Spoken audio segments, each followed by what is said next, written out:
Damn, that's some thick ass juicy fries. Let me save that into my computer. Whoa, what the hell? What the fuck? I didn't see that. That's not what it looks like. I have a perfect legitimate excuse to save this picture onto my computer for educational research. Let's forget what just happened.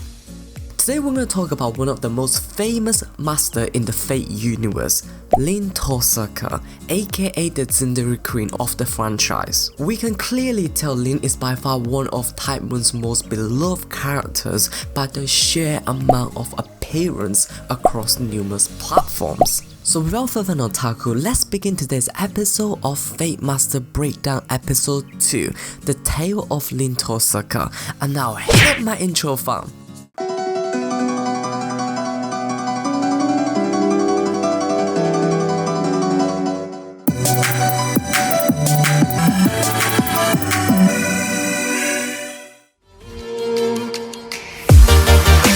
Every mage heritage begins with their family history. The Tohsaka family is one of the most important house that helped to begin the Fuyuki Holy Grail War, along with Ansber and Makili House. The ancestor of RIN, Nagato Tohsaka, was the founder of the Holy Grail War, and he served as a provider of land for the battlefield in the Fuyuki city. Nagato himself is a Christian, and he is a student of Zelrech, aka a super duper OP magician who knows special true magic.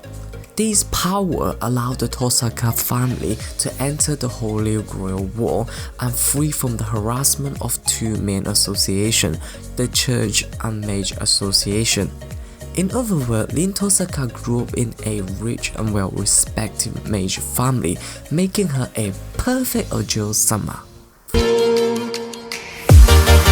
Fate Zero mainly focused on RIN's father, Tokyo Tohsaka. He was the leader of the Tohsaka family at the time, and he was also the master of the infamous archer servant, Gilgamesh, the king of heroes in the 4th Holy Grail War.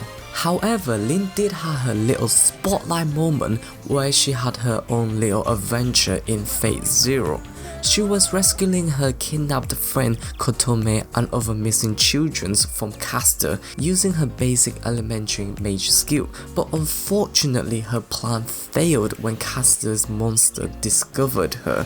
She was ultimately saved by Kariya Moto, aka her mother's childhood friend. He was also the master of Berserker. Even at a young age, RIN is already an extremely brave individual, and she's shown great potential of being an awesome mage like her father. But most importantly, she's a twins head tail tsundere since day one. Unfortunately, RIN's life had a complete 180 turn by the end of Fate Zero.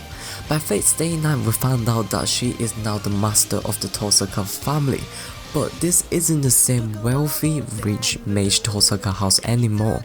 Her father Tokyomi was killed during the 4th Holy Grail War, and her mother has suffocated a life-threatening brain damage. So RIN has to carry all of the responsibility of representing the Tohsaka family and the burden of looking after her mother on her small shoulder at a young age. The Tohsaka house is no longer the same. The wealth and respect is slowly deteriorating ever since the death of Tokyomi Tohsaka. RIN ended up living in a really cold and lonely mansion throughout her teens. However, her competitive nature did not let that stop her from practicing magecraft on a daily basis, and her desire to be a winner and to gain respect back to the Tohsaka house had ultimately led her to participate in the 5th Holy Grail War as the Master of Archer. Interestingly, RIN wants to summon a Saber class servant initially due to the strong performance of Saber from the last Holy Grail War, but unfortunately she ended up with Archer. RIN was the main female protagonist in the Fate's Day 9 series, and she played a crucial roles in all 3 different routes. Today I'm gonna focus mainly on her true ending route in Ultimate Blade work.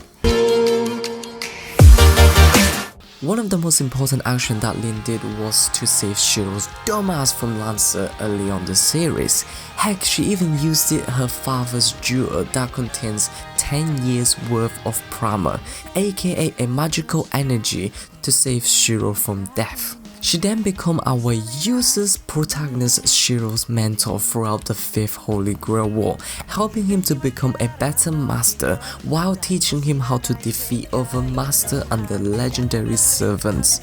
But most importantly, she showed Shiro how to transfer mana and helped him to connect with Saber in a deeper level.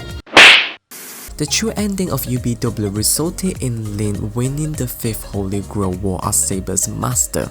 Then she went to the Mage Association to further develop her magecraft knowledge in London's Clock Tower, with Shiro as her apprentice, where we can see those two cute couple are finally together.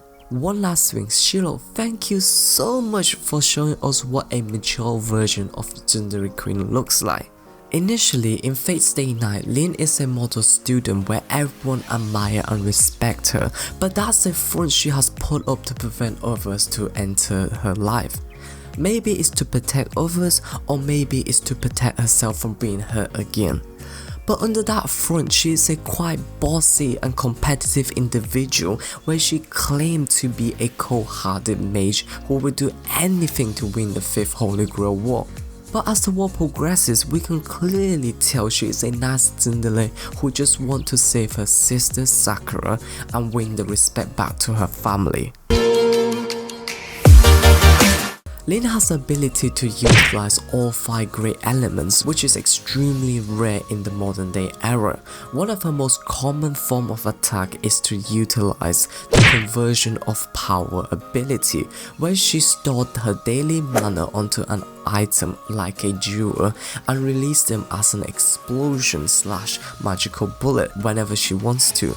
Due to this, Lin has a hobby of collecting expensive jewel. However, this power has a crucial weakness, and that is the size of your bank account. Jewel can only be a single-use item. Man, Gilgamesh Gold Root would be a perfect fit for Lin. Lin would literally be throwing money to kill her enemy. You know what that means? She has the f you money. This is what I truly want in life. I want fuck you money. I want money that's undeniable. You could just splash somebody in the face with it. You can't sit there. Oh, I can't sit here? Come here. Fuck you! These two powers make her one of the strongest mage in the current generation, and these two powers is so strong it allows her to crack the top 100 mage in the Mage Association history. Speaking of Mage Association, Lin met her rival Luvia in the Clock Tower as well. Luvia is similar to Lin. She is coming from a really wealthy elder-fed family, and it is actually more wealthy than Lin's Tosaka family when they first met each other. And Luvia often used this to belittle Lin and shown her who is the true Ojo-sama. Interestingly, Luvia is actually a really good wrestler, and she often challenged Lin to have a wrestling competition with her, and that actually resulted in the Type Moon fighting spirit at April's Fool Day in 2008. Eventually, it got added to the anime as the final episode of UBW, where Lin had a fierce battle with Luvia. Fun fact, originally Lin was meant to be a villain master for Lancer according to Natsu, the author of Fate, but later he was convinced by his partner Takashi, the artist of Fate, to make her the heroine of the show instead. Lin is by far the most screen time character in the main Fate Stay Night series, and she has also made multiple appearances in different Fate franchises including Fate Hollow Atta last year and Fate Extra Triple C, to just name a few. All of these screen time resulted in a well-developed character, from a young brave tomboy that will risk her life to protect her friend, to a bossy assertive mage that will sacrifice her most precious item for a stranger's life. And that's the Tsundere Queen we all knew and love. Finally, 10 years after the 5th installment of the war, Lin and Lord Alimony II marks the ending of the Holy Grail War in the Fuyuki city, completely dismantled the horrific ritual and put a final conclusion on the Holy Grail of Wishes. And that's the tale of RIN TOHSAKA. Comment down below on which Fate Master I should do next. I want to make this into a series where I can explore different characters and their background story. Why, you may ask? Because I fucking love the series. And we are done. Thank you weebs for watching. You guys stay safe and stay blessed, and I'm out. Peace!